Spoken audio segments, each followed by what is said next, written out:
the ambassador's residence. There's a process that goes with that. The ambassador is asked to select a place, which he does. He makes recommendations to the permanent secretary and the minister. The minister and the permanent secretary usually would come and view and either agree or disagree with the ambassador as to which place it should be. The ambassador is not somebody who makes decisions on his own. So the question of when people say 1998, your budget was X number of dollars, and 8 years later it's X number of dollars. I mean, that is not for the ambassador. The budgetary process is something for the government. Why have your colleagues not come forward and explain that? Because it seems that some people are thinking that you had full powers to go and choose a mansion of your choice, regardless of the cost, etc. Whether the government thought they could meet the rent or whatever it was, it didn't matter at all. It was your say from top to bottom. If that is the case, that it's the government that determines where ambassador stays and his allowances and so on. Why have the allowances are negotiated from here?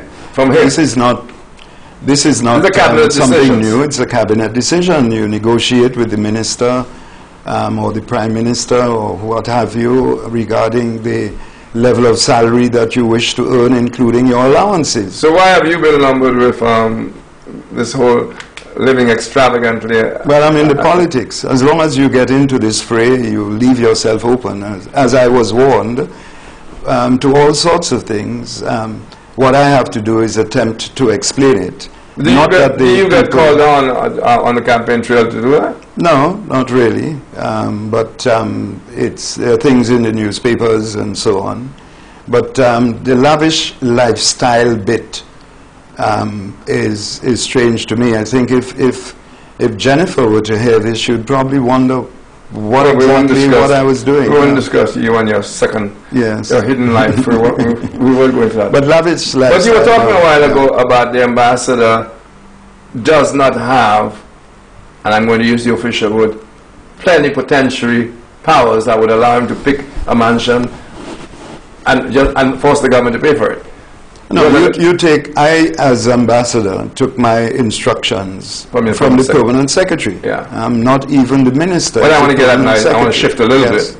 Because Earl Huntley was an ambassador, right? Yes. And Earl Huntley took it on his own to transfer ownership of a government property to a friend of his. Yes.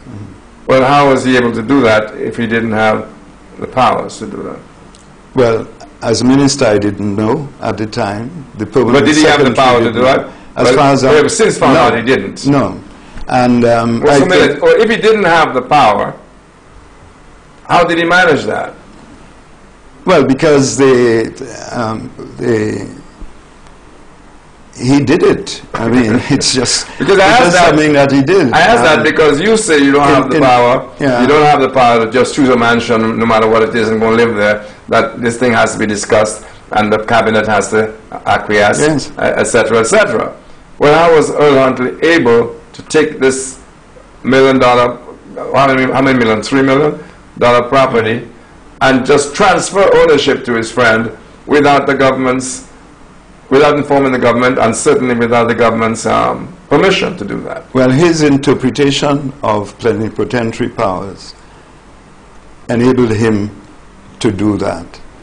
And I think that people like myself, and it is generally understood in matters of this kind, that you need to refer to, particularly when it comes to sale, you need to refer to your PS and government in order to do this. And in fact, depending on the attorney that you have in the United States, may very well require the permanent secretary to authorize the ambassador to sign any document with respect to transfer of property. If you were Prime Minister of this country, I know it's a dodgy question, and almost everybody I asked it as ducked answering. I hope you won't disappoint me.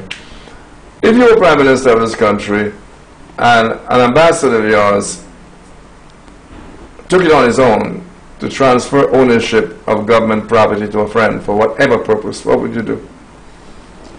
My first instinct would be to fire him. I believe that the correct thing to do would be to recall him, investigate, and take it from there. Do you see yourself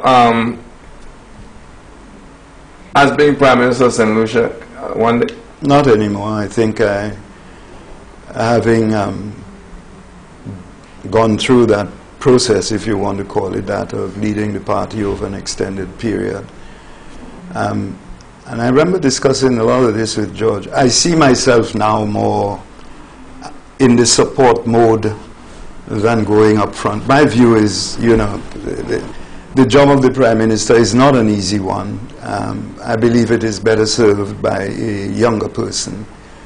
And in my present mood, I'm excited about getting into a cabinet and doing some serious work. But there are a lot of people, I'm sure you know, are disappointed that